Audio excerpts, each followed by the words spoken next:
Thanks for staying with us here on Sunrise. Yay. We continue to be your happy place in the morning. It's a summer vibes, Dennis. It is. It's a nice summer vibe, and I like enjoy the furniture. I like the plants. I like Moda. Big up Moda. Big up Moda. Yeah. Moda put in the mood. Yeah. Yeah. And it caused me to try find clothes to match the mood and the energy and the vibe. So big up to Moda. Anyway, so your health is indeed your wealth. And so the Ministry of Health and Wellness is advising the public that the risk of being infected with diseases such as leptospirosis has actually increased due to the heavy rainfall caused by Beryl.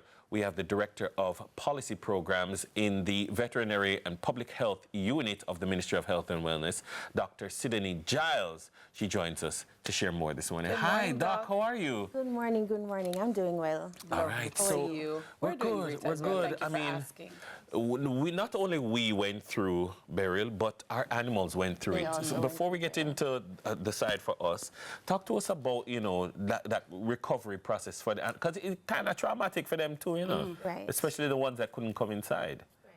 Tell us about that.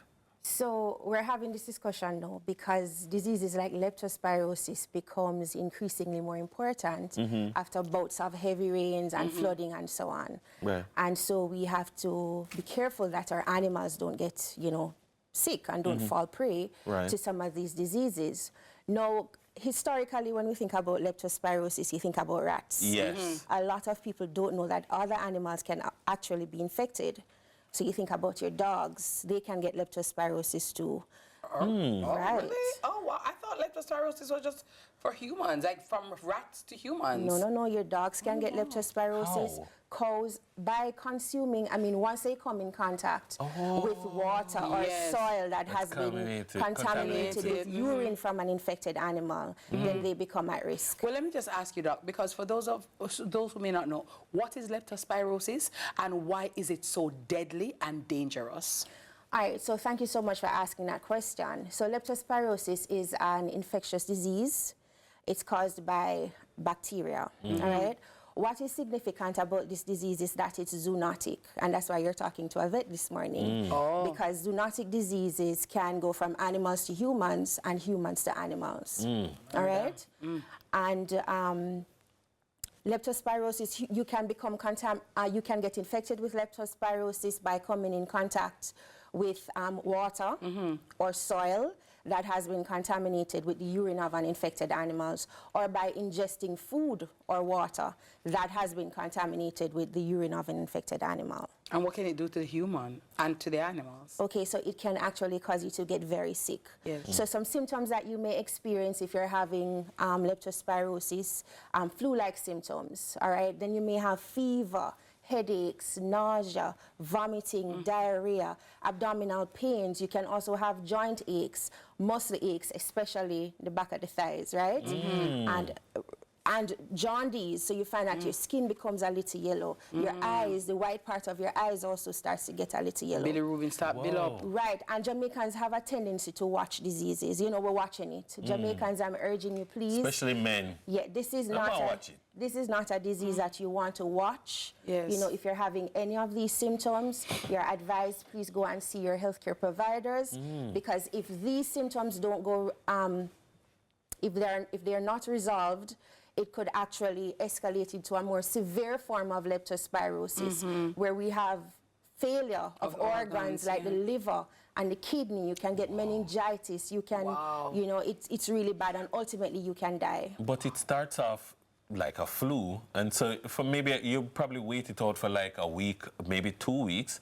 You're probably thinking it's COVID or something like that. When it's leptospirosis, I mean, is it something that you would say act upon it quickly, or wait? You can wait the course of a regular flu and then act. I would say act upon it quickly. And I'm so happy that you mentioned about the men. I don't want to scare anybody, but the men are actually more than twice more likely to get leptospirosis than women. Why is that? There's nothing genetic. It's not that they're genetically predisposed to get the disease. Because you send the man them out to clean up the things. But clean up the things that Dennis, you're not going to send if we go drink the water. Yeah, no, but you're coming in contact with the things. But I thought Doc said you have to ingest it. you can ingest it as well as just general contact with come in urine. contact with it, or maybe, you know. Or maybe you have a broken skin, there's a cut on your hand, or you've touched something that is contaminated, then you touch your eyes, you touch your nose, scratch you, and you So, expose doctor, those yourself. persons who sometimes then when you see flood waters and they're swimming in it, that is problematic, and they should not do that. Definitely. Because a lot of people take the opportunity. I've seen videos where people chuck off in the water. And the Ministry of Health and Wellness is saying avoid at all costs wading in flood waters, because the risk of getting leptospirosis after heavy floods become exponentially greater.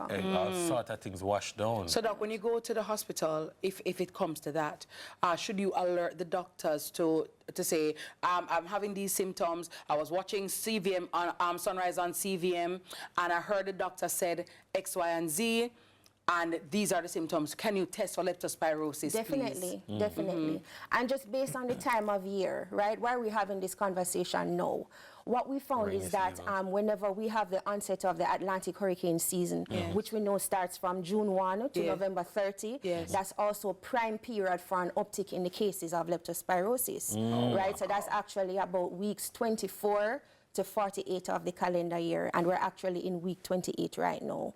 So we're in prime season, and that's why the ministry is, you know, trying to be proactive to say, Jamaicans, avoid wading, you know, in flood waters. If you see that food has been contaminated by rats, or they've been bitten, or you're seeing the urine of rats or so on, feces, rat droppings, exactly.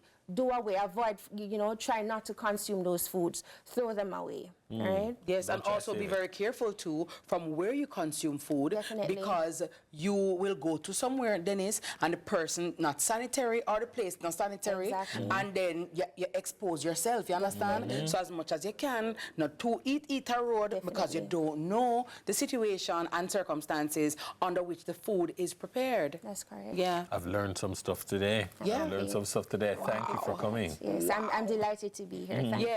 And sorry, Dennis, just to ask quickly, Doc. So we spoke about us as infected as humans, but if the dog or the cat or your pets become infected with leptospirosis, what should you look for in the animals, and where do you take them? All right, I'm happy that you've asked that question. So cats don't seem to be so susceptible to the disease. See that? So they're not at risk. But the dogs, however, you may notice that they become lethargic. So they're kind of weak, a little droopy. They've lost their appetite. They're not interested in, you know, what's going on in the environment. So you know your dog, exactly. So you know that something is wrong. They're, you know, they're resisting food. They're having vomiting, diarrhea, very similar, right? Fever as well. All right, these are signs. And once you see these, and often they become yellow as well. So, you know, especially if you have a dog that is like a white dog, which is much easier to see, like a whitey or so, you may notice that the white part of the eyes become yellow, the skin becomes yellow, and I would say to you, find your veterinarian very quickly. And I mean, if you don't have a vet, you can easily reach out to the Veterinary Services Division and the Ministry of Agriculture, or you can go online and you can Google find a vet, right? And there's a listing of veterinarians that are likely closest to you. All right, Doc. Well, thank you so much. Yep, learned something today. Yeah, definitely. Always learning. And because I did not know that animals could contract leptospirosis. They can. I thought it was just humans. I mean, just associate it with rat. Yeah. Exactly. Rat, Yeah. Wow. All right, there you have it. All right. Well, Doc, thank you so much for sharing. Dr. Sydonnie Gyles, Director of Policy Programs in the Veterinary Public Health Sector at the Ministry of Health and Wellness. When we return, it's a brand new segment called Wants to Watch. You don't want to miss it. We live like this.